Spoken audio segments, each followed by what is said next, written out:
जय हिंद दोस्तों, मेरा नाम संदीप कुमार, आपके अपने चैनल एग्जाम अड्डा में स्वागत है। आज हम लोग पढ़ेंगे अक्रिय गैस। अक्रिय गैस क्या होते हैं? अक्रिय गैस। अक्रिय गैस को हम लोग इनर्ट गैस कहते हैं। इनर्ट गैस यानी बाबू लोग आज हम लोग पढ़ेंगे अक्रिय गैस, इनर्ट गैस क्या है। ये इंपॉर्टेंट है आवर्त सारणी के दृष्टि में। जब हम लोग 118 तत्वों की बात करते हैं तो उस 118 तत्वों में बार बार हम रिपीट करते हैं कि अक्रिय गैस, निष्क्रिय गैस, सक्रिय गैस, निष्क्रिय गैस क्या है। तो आज आप लोग इस वीडियो के अंत तक बने रहिएगा और देखिएगा। इस वीडियो को देख करके आपको बहुत ही कुछ सीखने को मिलेगा। तो आज हम लोग पढ़ रहे हैं अक्रिय गैस। तो अक्रिय गैस को पहले जान लीजिए कि अक्रिय गैस को दूसरे नाम से पुकारते हैं निष्क्रिय गैस। निष्क्रिय गैस यानी कहना ये चाह रहे हैं कि अक्रिय गैस को हम लोग निष्क्रिय गैस भी कहते हैं। एक और नाम से पुकारते हैं उत्कृष्ट गैस। उत्कृष्ट गैस यानी बातों हम लोग क्या समझे कि अक्रिय गैस को ही हम लोग निष्क्रिय गैस, निष्क्रिय गैस को ही हम लोग उत्कृष्ट गैस के नाम से जानते हैं। इसको हम लोग इंग्लिश में इनर्ट गैस कहते हैं। कभी कभी हम लोग उसको नोवेल गैस के नाम से भी जानते हैं। तो चलिए हम लोग प्रारंभ करते हैं अक्रिय गैस क्या है।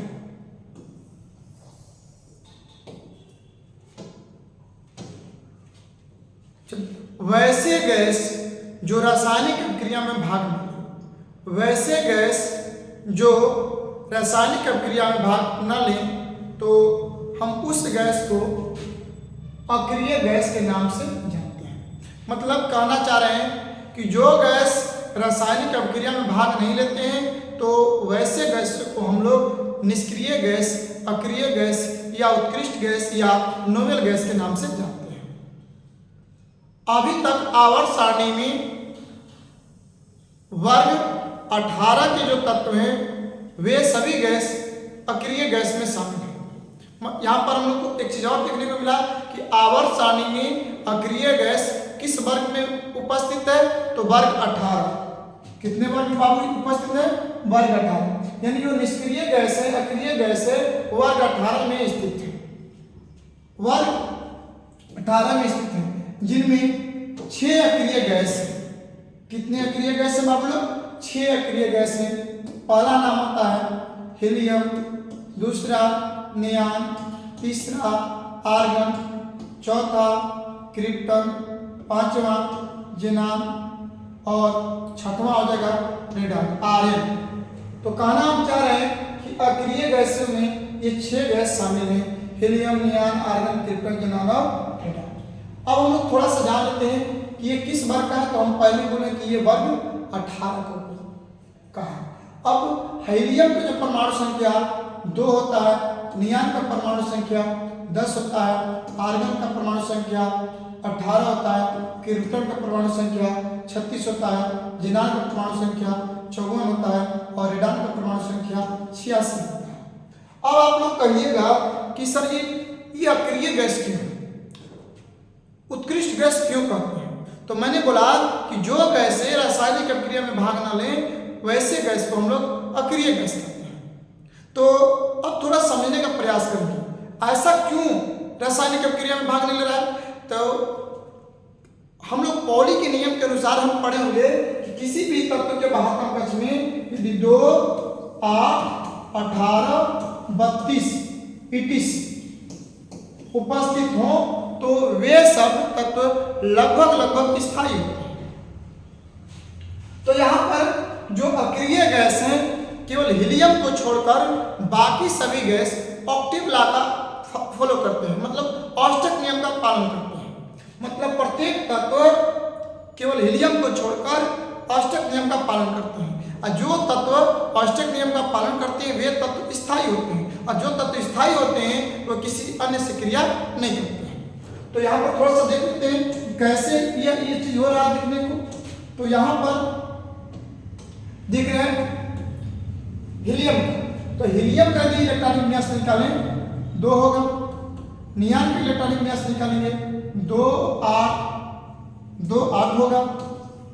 यदि आर्गन का इलेक्ट्रॉनिक विन्यास निकालेंगे तो 2 8 होगा। यदि क्रिप्टन का इलेक्ट्रॉनिक विन्यास निकालेंगे तो 2 8 18 और 8 होगा। यदि जेनान का इलेक्ट्रॉनिक विन्यास निकालेंगे तो 2 8 18 पुनः 18 फिर 8 होगा। गिन लीजिए 2 8 10 18 गुना के 36 10 46 46 अब 54 हो जाएगा। आरएन का देख लेते हैं तो हो जाएगा 2 8 18 32 32 18 50 10 60 और 60 18 60 18 हो जाएगा आपका हो जाएगा 60 18 70 78 और 78 8 बाबू 86। यानी मैंने आपको क्या बताया कि सभी तत्वों के महातम कक्ष में केवल हीलियम को छोड़कर बाकी सभी तत्व औसत नियम का पालन करते हैं और जो तत्व औसत नियम का पालन करते हैं वे तत्व स्थायी विन्यास को प्राप्त हो जाता है। मतलब जो इलेक्ट्रॉनिक विन्यास होता है वह स्थायी हो जाता है, न किसी से इलेक्ट्रॉन देते हैं न किसी से इलेक्ट्रॉन लेते हैं। मतलब त्यागने और ग्रहण करने की क्षमता इनमें नहीं होती है, यह क्योंकि स्थायी हो जाती है। तो अब यहाँ पर हीलियम केवल एक ऐसा अक्रिय गैस है जो औसत नियम का पालन न करके ड्यूट नियम का पालन करते हैं। यहाँ पर जो हीलियम है किसका फॉलो करें बाबू लोग? ड्यूट का फॉलो करें, ड्यूट नियम का पालन करना। तो आप कहाँ तक अभी ये चीज आना कि जो अक्रिय गैस है तो बाबू अक्रिय गैस में कौन कौन तत्व आते हैं? तो हीलियम, नियान, आर्गन, क्रिप्टन, जेनान और रेडान आते हैं जो इलेक्ट्रॉनिक विन्यास आपके सामने है अक्रिय गैस होते हैं क्योंकि ये किसी से क्रिया नहीं करते हैं। हीलियम में कैसा तत्व है जो औसत नियम का पालन न करके ड्यूट नियम का पालन करते हैं। देखिए जो यहाँ पर कुछ और बेसिक भी जान लेते हैं थोड़ा सा। जो आरएन 86 होता है वह रेडियो सक्रिय तत्व है। जो आरएन 86 होता है बाबू रेडियो सक्रिय तत्व है।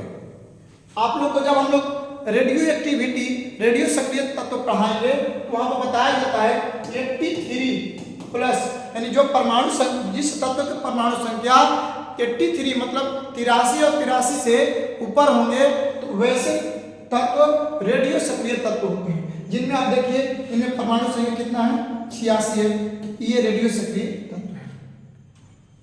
अक्रिय गैसों की सबसे बड़ी खास गुण है, अक्रिय गैसों की सबसे बड़ी खास ये है कि ये रंगहीन गैस है, ये गंधहीन गैस है, ये स्वादहीन गैस है। मतलब इनकी सबसे बड़ी भूमिका क्या है, सबसे बड़ी विशेषता क्या है? तो सबसे बड़ी विशेषता बाबू है कि जो है नेता आज का जिंदा राजा, है नेता आज का जिंदा राजा। मतलब कहना ही चाहें कि जो आपको हीलियम, नियान, आर्गन, क्रिप्टन, जेनान और रेडान दिखाई दे रहे हैं ये रंगहीन गैस है, स्वादहीन गैस है, इनमें कोई गंध नहीं होता है, कोई स्वाद नहीं होता है, इसलिए ये किसी से क्रिया करने में का भूमिका नहीं निभाते हैं। तो यहां तक ले भी जाने, थोड़ा सा और भी जान लें कि जो बार बार पेपर में पूछता रहता है कि जो गुब्बारे में गैस भरा जाता है वो गुब्बारे में हीलियम गैस को भरा जाता है। आपके दिमाग में बना होगा कि सर हीलियम को ही हम क्यों गुब्बारे में भरते हैं? तो हीलियम अक्रिय गैस होने के कारण हीलियम अक्रिय गैस होने के कारण वो किसी से क्रिया नहीं कर पाता है, और जब किसी से क्रिया नहीं करेगा तो समझ लिए ऑटोमेटिक वो जिस पथ पर उसको चलना है उसी पथ पर चलेगा। मान लीजिए हम एग्जाम्पल में यदि कोई गैस ले लेते हैं और कोई गैस ले लेते हैं बाबू और वह ऋणात्मक, यदि वह ऋणात्मक होगा तो किसी धनात्मक के तरफ जाकर आकर्षित हो जाएगा। यदि कोई धनात्मक है तो ऋणात्मक की तरफ जाकर आकर्षित होगा। लेकिन ये तो उदासीन है, न्यूट्रल है ना, ये न्यूट्रल है मतलब उदासीन है। तो उदासीन होने का तात्पर्य हुआ वो किसी से क्रिया नहीं करेगा, ये जिस रास्ता पर इसको जाना है उसी रास्ता पर ये घूमेगा। तो आज हम लोग समझे कि अक्रिय गैस क्या है। तो एक बार और रिपीट कर दें, वैसे गैस जो रासायनिक अपक्रिया में भाग नहीं लेते हैं तो हम उसे गैस को हम लोग अक्रिय गैस करते हैं। अक्रिय गैस की संख्या 6 है जो आपके सामने है। धन्यवाद स्टूडेंट्स। हमें ऐसा लगा कि आज का वीडियो आपको समझ में आया होगा। यदि आपको बहुत अच्छे से समझ में आ गया तो चैनल को सब्सक्राइब कर बेल आइकन घंटी को दबाएं, जिससे मैं इस एजुकेशन संबंधित यदि वीडियो आपको अपलोड करूं तो आपके पास नोटिफिकेशन में पहुंच जाए। इसके लिए धन्यवाद का पात्र होते हैं आप लोग। चैनल को सब्सक्राइब बेल आइकन घंटी को दबाते हुए लाइक और कमेंट करिए, साथ में अपने दोस्त मित्र को शेयर करिए और बोलिए संदीप सर का एग्जाम अड्डा जो चैनल क्रिएट हुआ है उसमें बहुत जल्द अर्थात आज के बाद कल से हम लोग का ऑर्गेनिक बेसिक स्टार्ट हो रहा है। यानी हम लोग अगले वीडियो में ऑर्गेनिक बेसिक पढ़ेंगे, ऑर्गेनिक बेसिक पढ़ेंगे। तो ऑर्गेनिक बेसिक में स्टेप बाय स्टेप उसमें हम आपको ब्रेक कर देंगे। Step 1, step 2, step 3, step 4, step by step वहाँ पर पढ़ेंगे। तो इसलिए आप लोग को मैं चाहूँगा कि चैनल को सब्सक्राइब कर बेल आइकन घंटी को दबाते हुए अपने दोस्त मित्र को भी शेयर करें कि संदीप सर का और बेसिक ऑर्गेनिक चालू होने जा रहा है। आप लोग जुड़िए, अधिक से अधिक संख्या में जुड़िए, क्योंकि बोर्ड में ऑर्गेनिक जो चैप्टर होता है मायने रखता है। हमको ऐसा लगता है और ऐसा लगता नहीं, ये सच्चाई है कि यदि जो बच्चा केमिस्ट्री में ऑर्गेनिक बढ़िया अध्ययन नहीं कर पाया उसका आप समझिए कि केमिस्ट्री कमजोर है। इसलिए केमिस्ट्री को स्ट्रॉन्ग बनाने के लिए ऑर्गेनिक बेसिक पढ़ें और ऑर्गेनिक बेसिक पढ़ते हैं तो उसके बाद आपका ऑर्गेनिक राइट हो जाएगा। धन्यवाद स्टूडेंट्स।